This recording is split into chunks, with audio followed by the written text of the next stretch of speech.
ಇಲ್ಲ ಹರಳ, ನಿನ್ನ ಕಟ್ಟು ಮುಂದೆ ಯಾರು ನಿಂತನೆಂಬ ಅರಿವಿಲ್ಲವೇ ನಿನಗೆ? ಇಷ್ಟು ಸೊಕ್ಕೆ ನಮ್ಮಂತ ಉತ್ತಮ ಕುಲದವರು ಓಡಾಡುವ ಈ ರಾಜ್ಯ ಬೀದಿಯಲ್ಲಿ ಎಚ್ಚರದಿಂದ ಓಡಾಡಬೇಕಲ್ಲ. ನನ್ನಿಂದ ಏನಾದರೂ ತಪ್ಪಾಗಿದ್ದರೆ ಕ್ಷಮಿಸಿರಪ್ಪ. ಏನು ನನ್ನ ತಲೆ ಮೇಲಿರೋದು? ತೋರಿಸು. ಇಲ್ಲ, ತೋರಿಸಲಾರೆ. ಯಾಕೆ? ಯಾಕಂದ್ರೆ ಭಕ್ತಿ ಇಲ್ಲದ ಭವಿಗಳು ಇವುಗಳನ್ನು ನೋಡಿದರೆ ಕೇಡು ತಪ್ಪಿದ್ದಲ್ಲ. ಆದ್ದರಿಂದ ನಾನಿವುಗಳನ್ನು ತೋರಿಸಲಾರೆ. ಒಳ್ಳೆ ಕಥೆ ಕಟ್ತೀಯಲ್ಲ. ಅತ್ತು ಮದುವೆ ನಾನು ನೋಡಿಯೇ ತೀರಬೇಕು. ಹೌದು, ನೋಡಿಯೇ ತೀರಬೇಕು. ನಿಮ್ಮೊಡನೆ ಬಾಧಬೇಕೆ ಬಸವ? ತೋರಿಸು. ಇಲ್ಲ, ತೋರಿಸಲಾರೆ. ತೋರಿಸು. ಇಲ್ಲ, ತೋರಿಸಲಾರೆ. ತೋರಿಸು ಅಂತಲ್ಲ. ಹಾಗೆ ಇದು ನೋಡಿ. ಆಹಾ, ಎಷ್ಟು ಅಂದವಾಗಿವೆ ಈ ಜೋಡುಗಳು.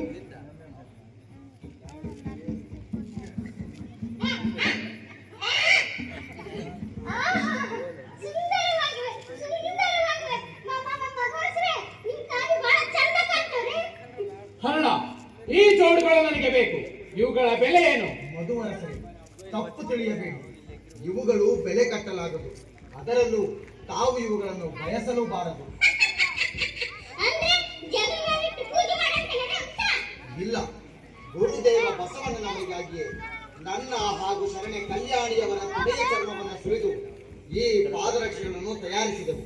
ಆದರೆ ಅವರು ಇವುಗಳನ್ನು ಮೆಟ್ಟಿಕೊಳ್ಳಲಿಲ್ಲ. ಅದೇ ಆ ಯೋಗ್ಯತೆ ಆ ಬಸವನಿಗೆ ಐತೆ. ಆ ಯೋಗ್ಯತೆ ಇರುವುದು ನಮ್ಮ ಮದುವರಸನಿಗೆ ಮಾತ್ರ.